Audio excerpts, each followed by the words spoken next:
4 नवंबर 1979 Tehran के बीचों बीच United states embassy में हजारों मुश्तइल लोग गेट फलांग अंदर घुस चुके थे और उनके निशाने पर थे 58 अमेरिकन सिटीजन्स।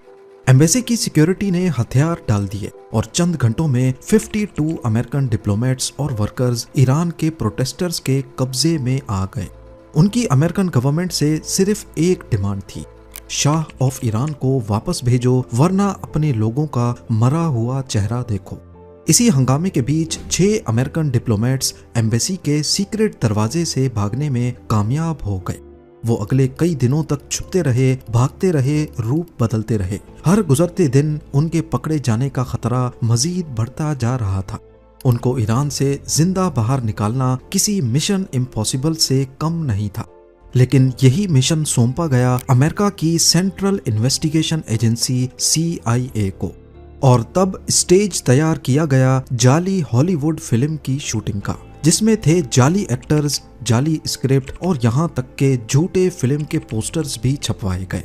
मगर ये कोई असल मूवी नहीं थी, ये एक CIA रेस्क्यू मिशन था जिसको कोड नेम दिया गया आर्गो। जेम टीवी की वीडियोस में एक बार फिर से खुशामदीद। नाजरीन, नवंबर 1979 तक ईरान में सियासी हलचल अपनी इंतहा तक पहुंच चुकी थी।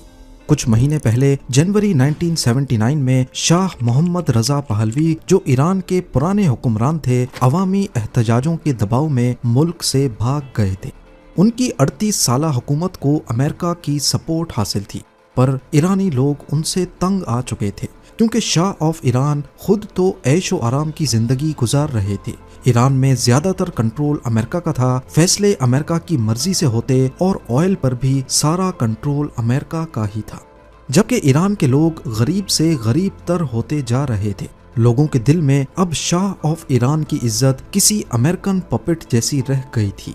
शाह ऑफ ईरान की सीक्रेट पुलिस, जिसे सावक कहा जाता था, लोग उसका नाम सुनकर ही कांप जाते थे क्योंकि सावक हर तरह की अपोजिशन को दबा देती थी। इसी सियासी तूफान के बीच एक शख्स जिला वतनी से वापस आया और वो कोई और नहीं, आयतुल्लाह रूहुल्लाह खुमैनी थे। वो एक मजहबी लीडर थे जिसे लोगों का गुस्सा और सपोर्ट दोनों मिल गया। खुमैनी ने इस्लामिक रेवोल्यूशन को लीड किया और चंद हफ्तों में ही ईरान का निज़ाम मोनार्की से बदलकर इस्लामिक लॉ पर कायम किया और ईरान बन गया Islamic Republic of Iran.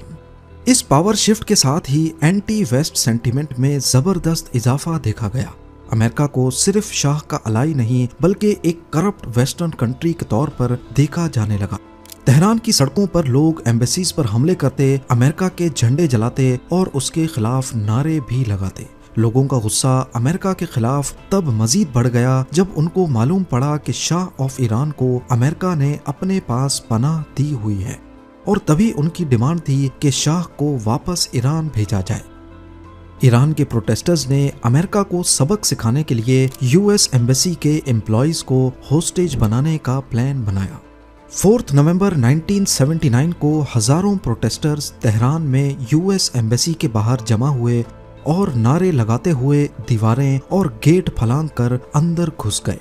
Security guards ने जब हजारों लोगों का हजूम देखा तो वो भी हथियार डालकर साइड हो गए और आखिरकार अंदर मौजूद 58 में से 52 अमेरिकन नेशनल्स को होस्टेज बना लिया गया।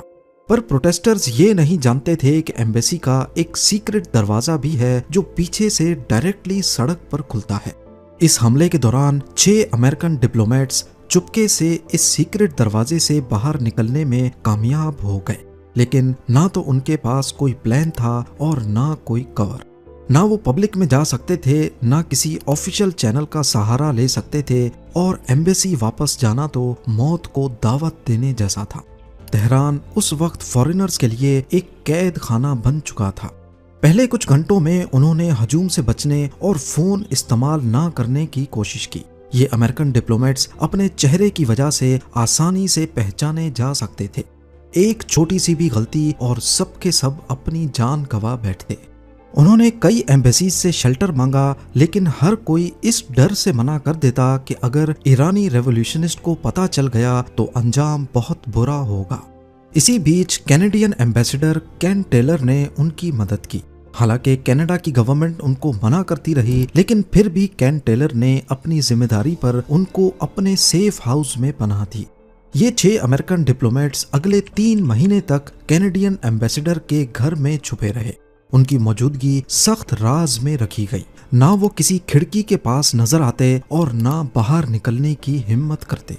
एम्बेसी से भागने वाले डिप्लोमेट्स के नाम थे रॉबर्ट एंडर्स, जो कॉन्सुलर ऑफिसर थे, मार्क लिएक, वाइस कॉन्सल, उनकी बीवी कोरा लिएक इमिग्रेशन डिपार्टमेंट में थी, जोसेफ स्टैफोर्ड पॉलिटिकल ऑफिसर और उनकी बीवी कैथलीन स्टैफोर्ड वीजा डॉक्यूमेंटेशन देखती थी, और आखिर में ली शार्ट्स एग्रीकल्चरल स्टैटिस्टिशियन थे। जब अमेरिका को पता चला कि 6 डिप्लोमेट्स हॉस्टेज सिचुएशन से बच गए हैं, तो यूएस गवर्नमेंट ने इस बात को टॉप सीक्रेट रखा। पब्लिकली अनाउंस करना ना सिर्फ उनकी जान को और ज्यादा खतरे में डाल सकता था, बल्कि जो 52 अमेरिकन प्रोटेस्टर्स के कब्जे में थे वो भी मारे जाते। अगर ईरानी रेवोल्यूशनिस्ट्स को पता चल गया तो एक बहुत बड़ा मैन हंट लॉन्च हो सकता था, जिसमें कैनेडियन एम्बेसी पर भी हमले के चांसेस थे, और अमेरिका की जो बदनामी होती वो अलग। तभी अमेरिका ने इस ऑपरेशन का जिम्मा दिया CIA एक्सपर्ट टोनी मेंडिस को। CIA ने पहले कई प्लान्स बनाए, जिसमें UN ट्रक्स के जरिए डिप्लोमेट्स को निकालने का, लोकल ईरानी के बेस में भागने का और किसी और एम्बेसी के रूट से निकलने का प्लान शामिल था। लेकिन हर ऑप्शन बहुत ज्यादा रिस्की था। अमेरिकन गवर्नमेंट के पास कोई ऐसा प्लान नहीं था जो 100% सेफ हो। लेकिन टोनी मेंडिस ने एक ऐसा आइडिया दिया जिसका किसी ने तसव्वुर भी नहीं किया था, और ये प्लान टेक्निकली मुमकिन भी लग रहा था। उन्होंने प्रपोज किया कि एक जाली साइंस फिक्शन फिल्म बनाने का ड्रामा रचाया जाए। ये फिल्म क्रू ऑफिशियल टूर पर ईरान आएगा, जैसा कि वो फिल्म के लिए शूटिंग लोकेशंस ढूंढने आए हों। इसके जरिए उनके पास तेहरान में रहने का एक लॉजिकल रीजन होगा, और सबसे अहम बात, वो आखिर में लीगल तरीके से एयरपोर्ट से मुल्क छोड़ सकेंगे अगर उनके पास किसी और मुल्क का पासपोर्ट हो।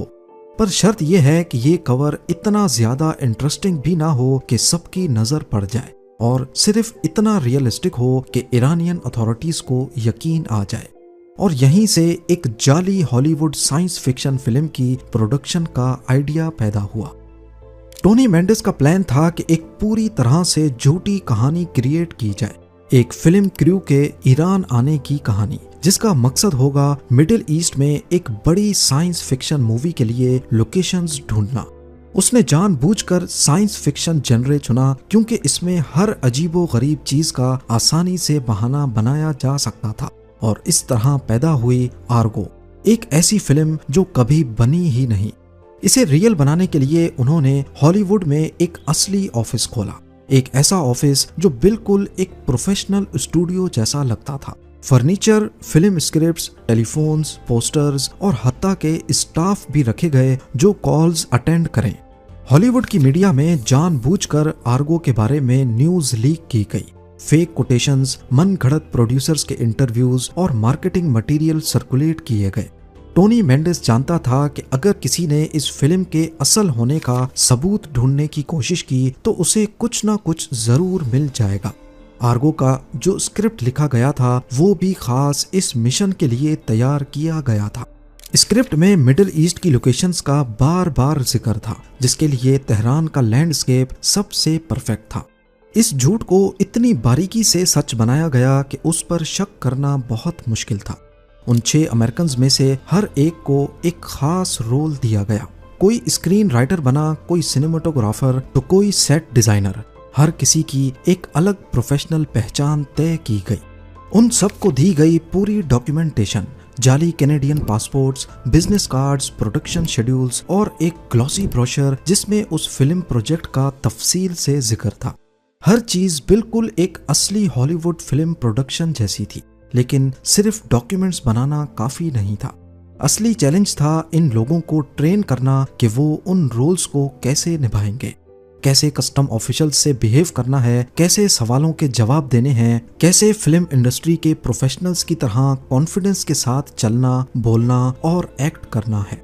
टोनी मेंडिस ने उन सबको दिया एक क्रैश कोर्स। उन्हें एक एक डिटेल सिखाई गई कि अगर किसी ने तुमसे पूछा कि तुम कौन हो तो जवाब तुम्हारे पासपोर्ट में नहीं, तुम्हारे चेहरे और लहजे में होना चाहिए। मिशन की पहली मंजिल हासिल हो चुकी थी और ज़हनी तौर पर ये 6 अमेरिकन अब फिल्म क्रू मेंबर्स बन चुके थे। अब अगला चैलेंज था इस पूरी कहानी को तेहरान के अंदर असल में काम करता दिखाना। कई हफ्तों की तैयारी के बाद टोनी मेंडिस को ईरान जाने की परमिशन मिल गई, एक जाली आइडेंटिटी के साथ as a Canadian film producer, जो एक साइंस फिक्शन मूवी के लिए ईरान में लोकेशंस स्काउट करना चाहता था। उसका ये कवर ऑफिशियल डॉक्यूमेंट्स से सपोर्टेड था जो कनाडा की अथॉरिटीज के साथ मिलकर पहले से अप्रूव करवा लिया गया था। जनवरी 1980 में टोनी मेंडिस तेहरान पहुंचता है एक आम फॉरेन विजिटर के रूप में। उसकी एंट्री पर किसी को शक नहीं हुआ क्योंकि टोनी के पास सारी लीगल डॉक्यूमेंटेशन और कैनेडियन पासपोर्ट मौजूद था और उसकी झूठी कहानी को मीडिया में छपी हुई खबरें भी सपोर्ट कर रही थीं। तेहरान पहुंचते ही उसने सबसे पहले कैनेडियन एम्बेसडर केन टेलर से राब्ता किया और फिर उन 6 अमेरिकन से मुलाकात अरेंज की गई। सेफ्टी के लिए ये मुलाकात एम्बेसडर की रेजिडेंस के अंदर ही हुई ताकि किसी को कानो कान खबर ना पड़ सके। फिर मेंडिस ने सबको डिटेल में ब्रीफिंग दी कि कैसे एयरपोर्ट पे बिहेव करना है, बॉर्डर ऑफिशियल से क्या कहना है, कौन सी बात हाईलाइट करनी है और कौन से सवाल से बचना है। उन सबको बार बार ये बात समझाई गई कि उनको ईरानियन अथॉरिटीज के सामने अपने आप को एक कॉन्फिडेंट प्रोफेशनल फिल्म क्रू के तौर पर पेश करना है जो सिर्फ एक शॉर्ट बिजनेस ट्रिप पर आए हैं। पर अगर ये प्लान फेल हो गया या किसी से थोड़ी सी भी गलती हो गई तो इसका अंजाम पहले से सबको पता था। न सिर्फ ये 6 अमेरिकन फंसेंगे बल्कि अमेरिका की जो निगोशिएशंस चल रही थी उन 52 हॉस्टेजेस को बचाने के लिए वो भी मुतासिर होंगी और साथ ही कैनेडियन एम्बेसी के लिए भी बड़े मसले खड़े हो जाएंगे क्योंकि कनाडा ने ही फेक पासपोर्ट्स इशू किए थे। अगले चंद दिनों तक वो ये तैयारी करते रहे और आखिरकार तेहरान एयरपोर्ट में ईरानियन अथॉरिटीज को फेस करने का वक्त आ चुका था। तेहरान एयरपोर्ट पर ये एक आम सुबह थी। लोग आ रहे थे, चेक इन्स हो रहे थे। उन लोगों के बीच एक ग्रुप था, एक फिल्म प्रोड्यूसर और उसके 6 क्रू मेंबर्स। वो सब कॉन्फिडेंट थे, रिलैक्स्ड थे और हल्के हल्के एक्सेंट में इंग्लिश बोल रहे थे।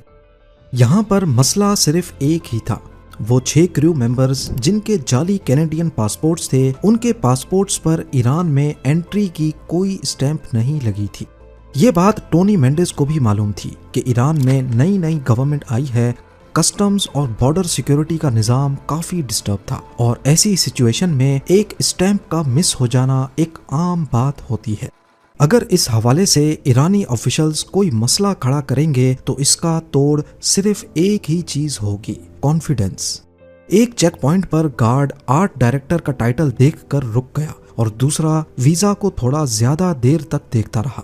लेकिन खुशकिस्मती से उनकी कवर स्टोरी इतनी रियल थी कि किसी को शक ही नहीं हुआ। उन 6 क्रू मेंबर्स का रवैया बिल्कुल किसी आम ट्रैवलर जैसा था और ऊपर से कैनेडियन एम्बेसी भी स्टैंड बाय पर थी कि अगर वेरिफिकेशन की कॉल आए तो वो फौरन कंफर्म कर सके। जब बोर्डिंग अनाउंस हुई तो सब इत्मीनान के साथ उठे, गेट क्रॉस किया और स्विस एयर के जहाज में जाकर बैठ गए। प्लेन उड़ने के बाद जब तक उसने ईरानी एयर स्पेस को नहीं छोड़ा, इन 6 डिप्लोमेट्स और टोनी मेंडिस ने अपने इमोशंस पर काबू रखा, लेकिन मिशन अभी भी बाकी था। ज्यूरिक पहुंचने पर उनको यूएस अथॉरिटीज ने अपनी कस्टडी में ले लिया और उन्हें चुपके से अमेरिका ले जाया गया। कहीं पर कोई हेडलाइन नहीं छपी, कहीं कोई ऑफिशियल स्टेटमेंट नहीं आई, सब कुछ टॉप सीक्रेट रखा गया। ये कवर स्टोरी सिर्फ उनकी सेफ्टी के लिए नहीं थी बल्कि कनाडा की इन्वॉल्वमेंट को प्रोटेक्ट करने के लिए भी जरूरी थी। ये कहानी अगले 17 सालों तक राज में ही रही और फिर 1997 में यानी 17 सालों के बाद CIA ने फाइनली डॉक्यूमेंट्स डीक्लासिफाई किए। टोनी मेंडिस ने खुद पूरी कहानी सुनाई कि कैसे एक फेक फिल्म, एक जाली स्टूडियो और एक इम्पॉसिबल मिशन ने 6 जिंदगियां बचाई। बाकी जो 52 अमेरिकन होस्टेजेस थे उन्हें 444 डेज तक यरगमाल रखने के बाद फाइनली 20 जनवरी 1981 को रोनाल्ड रीगन के यूएस प्रेसिडेंट बनते ही रिहा कर दिया गया। शाह ऑफ ईरान जिसकी वजह से ये सारा मामला खड़ा हुआ था, वो कैंसर की वजह से 27 जुलाई 1980 को अमेरिका में ही चल बसे। आर्गो की कहानी जो कभी सिर्फ क्लासिफाइड फाइल्स में थी, अब दुनिया भर के जर्नलिस्ट्स, हिस्टोरियंस और फिल्म मेकर्स का सब्जेक्ट बन चुकी थी। इस पर एक मूवी भी बनी, लेकिन इस मूवी में काफी सारे सीन्स हकीकत से हट कर दिखाए गए। कहानी को इंटरेस्टिंग बनाने के लिए मूवी में CIA के रोल को काफी हाईलाइट किया गया, पर हकीकत में ये मिशन कैनेडियन एम्बेसडर केन टेलर की मदद के बगैर मुमकिन ही नहीं था। केन टेलर को कनाडा में नेशनल हीरो डिक्लेयर किया गया और यूएस ने भी उनको गोल्ड मेडल से नवाजा। आर्गो मिशन, जिसे मीडिया ने कैनेडियन केपर का नाम दिया, वो वाकया था जिसके बाद ईरान में यूएस एम्बेसी दोबारा कभी नहीं खुली। मिशन के बाद कनाडा ने भी अपनी एम्बेसी बंद कर दी और डिप्लोमेट्स को वापस बुला लिया। उम्मीद है जेम टीवी की ये वीडियो भी आप लोग भरपूर लाइक और शेयर करेंगे। आप लोगों के प्यार भरे कमेंट्स का बेहद शुक्रिया। मिलते हैं अगली शानदार वीडियो में।